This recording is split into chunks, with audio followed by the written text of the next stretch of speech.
In this video, I'm using Madden 24 to simulate the rest of Patrick Mahomes' career. Before jumping into the simulation, make sure to subscribe because I'm trying to reach 400 subscribers before the NFL regular season, and I'm going to be posting high quality Madden content like this very often, and you don't want to miss it.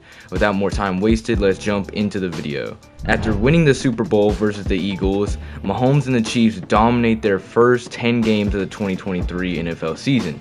After starting 8-2, the Chiefs finished the year with a 10-7 record. Kelce and Mahomes both got some injuries, causing the Chiefs to stumble into the wild card spot versus the New England Patriots. With Kelce and Mahomes back, the Chiefs destroyed Mac Jones and the Patriots in a 31-14 victory to advance to the divisional round. But in the fourth quarter versus the Patriots, Kelce actually re-injured his shoulder and he'll be out versus the Bills in the divisional. In Buffalo, Mahomes will have to beat his rival in a playoff matchup with no Travis Kelce. Patrick Mahomes was having a superhuman performance, passing for 360 passing yards with 3 touchdowns with no interceptions, leading Kansas City only being down 6 points into the fourth quarter.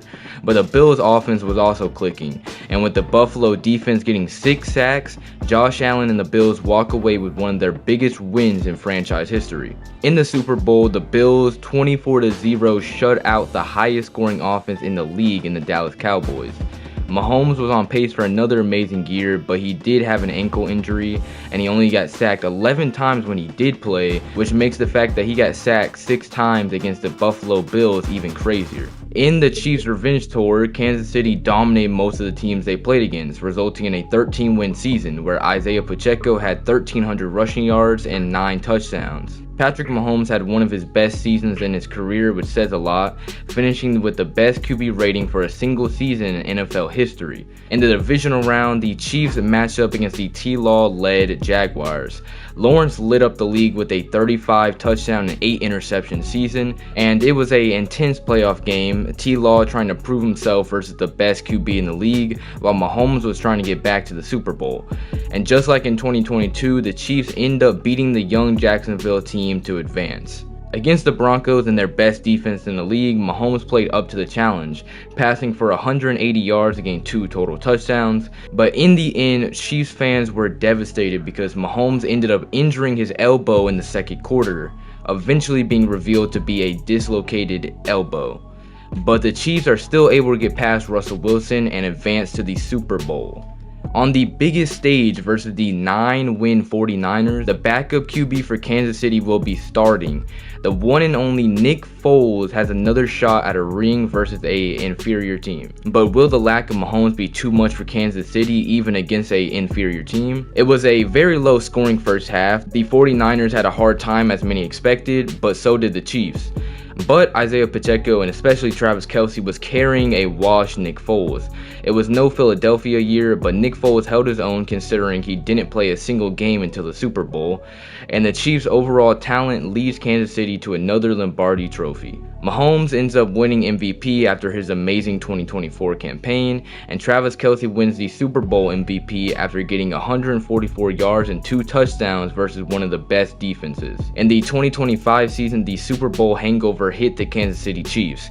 It was concerning when KC started the year 3-3. With Kelce at age 35, this may be the last year Mahomes and Kelce. But incredibly, the Chiefs end the year going 11-0, finishing with a 14-3 record. Mahomes had another great year, not as many touchdowns, but still an incredibly low amount of interceptions.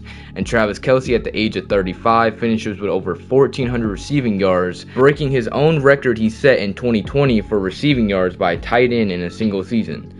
In the divisional round, Kansas City goes up against a top 3 defense in the 12-win Steelers. After somewhat struggling past Pittsburgh in a snowstorm, the Chiefs looked to play against a rival. The matchup was expectedly very intense and down to the wire. At the end of the first half, it was 21-17 Kansas City leading, and going to the fourth, it was 28-17. Eventually, the game was 31-24. Bengals ball, and it was going down to the last drive. And Justin Reed ends the game after intercepting Joe Burrow's last-second Hail Mary attempt, and the Chiefs are back in the Super Bowl. In the Super Bowl, the Chiefs are once again playing the Philadelphia Eagles on the biggest stage. With no field issues or questionable penalties, it's going to be interesting to see who's going to win. The X factor for Kansas City was actually Isaiah Pacheco, who ended up rushing for 95 yards and a touchdown. With the Chiefs up 31-28, once again, the game was going down to the final drive. The Eagles nearly got a touchdown to Devonta Smith, but the Chiefs ended up breaking it up and the Eagles ended up kicking the field goal to tie the game. With 24 seconds left, Mahomes had a chance to win the Super Bowl in regulation. The Chiefs stopped the clock with 4 seconds, and Will Lutz ends this amazing Super Bowl match after drilling the field goal. And since the last time the Chiefs beat the Eagles in the Super Bowl, Mahomes finally gets his hands on the Lombardi Trophy. Sadly for Hurts, he actually did outplay Mahomes, but he still ends up losing in the end. And Mahomes caps off his amazing season with regular season and Super Bowl MVP. In the 2026 season, the Chiefs somewhat struggled and they end up as a 10-win team. In the wild card versus the Bengals, Mahomes once again plays great, and the Chiefs narrowly close out Joe Burrow and the Bengals in the playoffs. In the divisional round, the Chiefs go up against the 13-win Ravens. In the star-studded QB battle, the best defense in the league in Baltimore was predicted to prevail. But shockingly, the Chiefs absolutely destroyed the Ravens, and Lamar Jackson goes home disappointed once again. In the AFC Championship, Mahomes and Allen battled it out. Once again, many were questioning if the 10-win Chiefs could beat the 12-win Bills, and the game went into overtime where the Chiefs won the coin toss and Isaiah Pacheco gets a receiving touchdown to start off the extra period. And on the Bills' next drive, Josh Allen's pass to Dawson Knox goes for another touchdown right back. But to end overtime, the Chiefs kick a field goal and once again win a close playoff game. Against the Bijan and Kyle Pitts-led Atlanta Falcons, Mahomes has another chance to catch up to Tom Brady in rings. And even though the Chiefs were doubted multiple times throughout this playoff run, this ends up being one of their most dominant postseasons. Mahomes gets another ring after the Chiefs destroy the Falcons in the Super Bowl. And with the Chiefs completing the nearly impossible NFL three-peat, I think this is a good time to start fully simulating. In 2027, Travis Kelce ends up retiring at the age of 38, and Mahomes ends up winning 6 Super Bowls after defeating the Cowboys in the 2030 Super Bowl. Patrick Mahomes ends his career with over 87,000 passing yards and 670 passing touchdowns, putting him number 1 all-time in touchdowns and number 2 in passing yards. The debate of Brady versus Mahomes looms large, but without a doubt, Patrick Mahomes is one of the best quarterbacks to ever play football.